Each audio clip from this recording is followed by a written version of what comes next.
Hello and welcome back to Asia Now. My name is Alex, and in this video I'll tell you about the Bureau of Immigration Philippines stops foreigner from trafficking for Filipinos, a wage increase for some parts of the Philippines, the Department of Tourism is working on a free tour in Manila for long layovers, illegal fireworks, you've heard of snakes on a plane, but what about baby gorillas? Plus much more, beginning with the USD to peso exchange rate. Right now we're looking at about 57.92 per the dollar, still hovering around the 58 per dollar mark.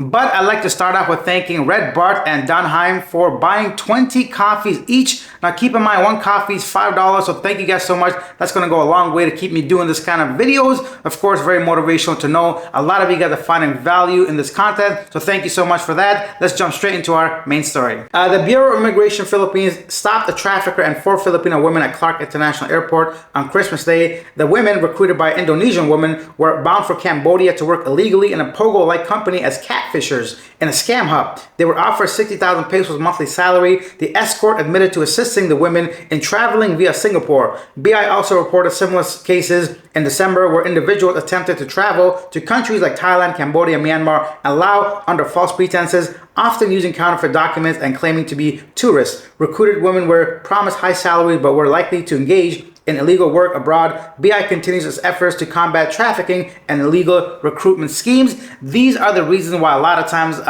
Filipinas, or mainly Filipino women in their 20s, have a hard time traveling abroad, especially by themselves, because oftentimes the BI thinks this is what's going on. I still don't agree with some of the measures they take to try to protect the people, but I do understand why they have to do this. I'm kind of like, I can't really comment because I don't have a Filipino partner that's in their 20s or something that we cannot travel together. But when I do the street interviews, oftentimes I get this kind of annoyance where they ask a lot of questions, secondary questions, to make sure that the woman traveling with the man is not traveling against her will. So I understand both sides, but this is probably one of the reasons why they do that. Let me know if you have a partner, Filipino partner, if you're able to travel with her abroad. I know some people have no issues. They go through some questions, they answer them, they can prove all their history and all that stuff. So any information will be helpful for people that are watching and considering traveling abroad with their Filipino partner. Staying with traveling, the Department of Tourism in the Philippines will launch a layover tour for international travelers with extended layovers. These tours aim to provide meaningful experiences by showcasing the Philippines'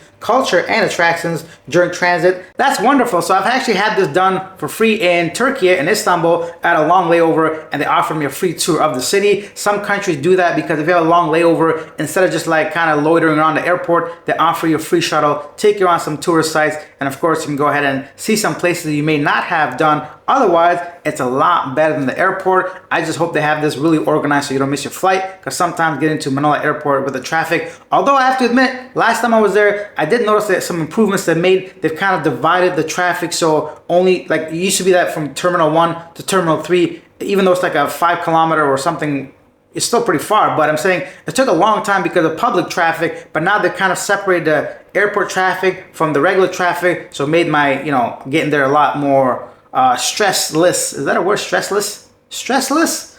Where's my English today? It wasn't as stressful as before is what I'm trying to say. So this hopefully provides even a better experience for long layovers. I think this is a great initiative if done properly. Staying in the Philippines, good news for Northern Mindanao workers. The National Wages of Productivity Commission has approved minimum wage increases for Northern Mindanao workers ranging from 23 pesos to 35 pesos. The Department of Labor and Employment announced and confirmed the wage order during their December 18 meeting. Now 25 to 35 pesos might not seem like a lot, 50 cents increase a day, but think of it this way, that's about 8 to 10% increase depending on the job for people. So fantastic news with the rise of cost of living and inflation. This will be, I'm sure, welcomed by anyone working in Mindanao region for minimum wage. And then illegal fireworks, right? So the police destroyed about 402 firecrackers that they confiscated all over the province of Rizal a few days before the New Year's approaches. And speaking of the fireworks, December 22nd to 26th, 69 cases were recorded this year, fewer than 98 injuries reported during the same period last year. Most of these injuries by firecrackers were 19-year-olds or younger, making up 4 out of every 5 cases, while the remaining 1/5 were age 20 or older. So 1 out of 5 injuries are older than 20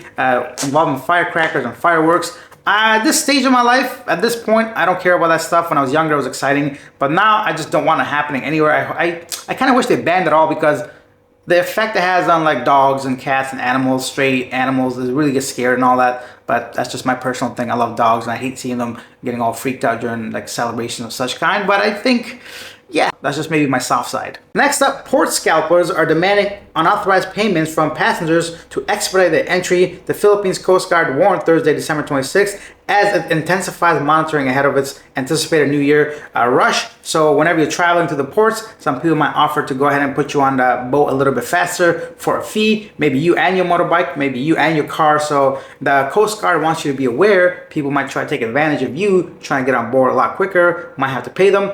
I mean, of course it's illegal, but let me know what do you think of that. I've asked this in the previous video, and some people did pay a little bit of money to get some things done a bit quicker, which, you know, maybe you are against or for. Let me know what do you think. Would you pay a couple hundred pesos to get on that boat just a little bit quicker? In somewhat transportation-related news, a taxi driver in Cebu City identified as Danilo Villagonzalo, 61 years old, was arrested after colliding with the 87-year-old pedestrian Lourdes. So while reversing his vehicle on Christmas Day, the incident caught on CCTV occurred on the Villanueva Street, Barangay Santa Cruz. Actually, I know exactly where this is. Fled the scene fearing retaliation from the victim's family, but was later found at a nearby eatery. Dabon sustained bruises and was treated at a hospital before being discharged. The taxi driver has expressed willingness to cover her medical expenses.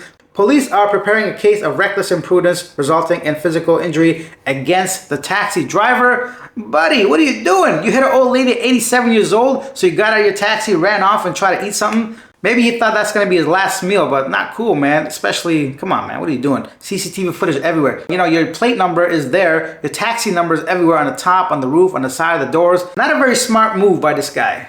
Heading on over to Turkey, Turkish authorities intercepted an endangered baby gorilla at Istanbul airport that was being smuggled from Nigeria to Bangkok. The gorilla, a critically endangered species listed under Appendix 1 of CITES, was discovered in a cargo shipment during routine wildlife protection checks. The animal has been handed over to Turkey's Agriculture and Forestry Ministry for care and is reportedly improving. Wildlife conservationist Edwin Week urged Thai authorities to investigate the smuggling network, which may involve high-level traffickers. The gorilla's value on the black market could reach 2 to 3 million baht. Whoa. Reports include other species like orangutans being smuggled into Thailand. There's a whole underbelly to these kinds of stuff that I don't know about, the black market. I've actually been to some Chatuchak market, the Thailand open market, which is very popular, and I've seen some not really exotic animals, but some animals that I would never expect to be out there for sale. And I don't know where I was walking, I think Vietnam, but sometimes you come across some weird things for sale, and that's just out in the open in public. Imagine all the stuff that you and I don't see as tourists and how much money's involved. And I'm glad they were able to stop this baby gorilla from being transported from Nigeria to Bangkok. But I feel like this goes a lot deeper than just one little baby gorilla. Next up, a British tourist Christmas in Pattaya turned chaotic in Thailand following an alleged drunken incident at a hotel. The woman reportedly caused disturbance by engaging in inappropriate behavior with her partner in the lobby, which escalated to a property damage when a glass table was broken. She was subsequently arrested after a confrontation with the police. The incident, now widely discussed online, has prompted hotel staff to seek compensation for the damages. This serves as a reminder of the importance of respecting local laws and property while traveling. So this is what happened. The lady, she was feeling a little bit hot and she tried to get up on her partner right in the lobby. She's too drunk to go back upstairs to her room, and they broke a table, of course, and they got into this altercation when the staff said, "Hey, what are you doing, man? Take that stuff upstairs." Lady, come on, keep it in your pants. Next up, in Patong, Phuket, Thailand, a Belgian man was robbed of 600 euros by two Thai suspects, a woman and a transformer, who used a fake hug to steal his money. The 58-year-old victim reported the crime to the police, who identified the suspect through CCTV footage. Upon the arrest, they also found some substances, let's put it that way, in their pockets. The suspects now face charges for theft and possession of illegal stuff. One thing to note, if you've never been to Thailand, oftentimes you get a lot of very friendly street workers. They'll touch you, they'll grab you, they'll hug you, and it has nothing to do with you becoming suddenly very handsome. It's these people's, this is a way of trying to get something out of you, right? To either get you interested in their services or simply rob you like this. So be aware, zip up your pockets, don't let people touch you. Next up, in Bangkok, a female bus ticket collector was physically harassed by a male passenger after she declined to give him her contact information. Dashcam footage captured the man her before exiting the bus. Surprisingly, the transport officials criticized her for being impatient rather than providing support. The assailant, a 21-year-old man with autism, later apologized and agreed to pay 4,000 baht in compensation. The victim stressed the importance of parents taking responsibility, raising these people for public safety. Well, okay, so he's got autism, but he's conscious and smart and normal enough to try to get her number. Come on, man. He just got rejected and couldn't handle it. And if he's got that bad of a case of autism, his parents should be there with him. You shouldn't let out your kid like that out in public if he's gonna be physically assaulting people. Come on, bro. What are you doing?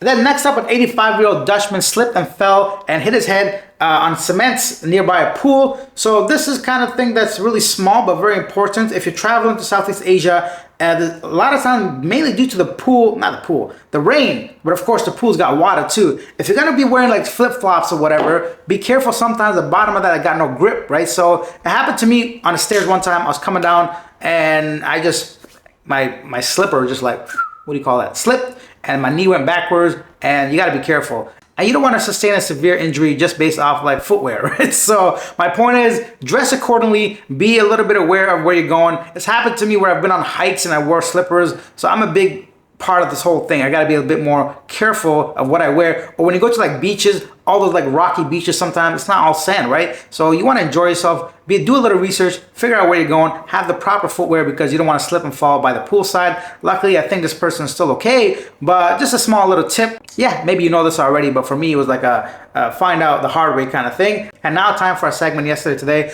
where I read some of the most popular comments regarding our previous video. Sir Run A Lot says, notice how the back of the plane was mostly intact. It's a proven statistic that most survivors are on the back of the plane. Spend the extra money and pick your seat for the last 3 rows of the plane. Great tip. Samuel says, YouTube keeps up the censorship. We won't be able to say anything at all. Yeah, the past couple of videos, I think I kind of really explained what's going on with the YouTube stuff. If you guys want to check out the live stream, we had a great time talking about that stuff on there. And Mark Richards says, I hate turbulence, but otherwise, I don't mind flying. Anyways, that's it for this video, guys. If you enjoyed it, hit that like button, hit that subscribe button. I might catch you guys tomorrow. If not, then on Monday for sure. Have a great weekend. See you next time. Bye.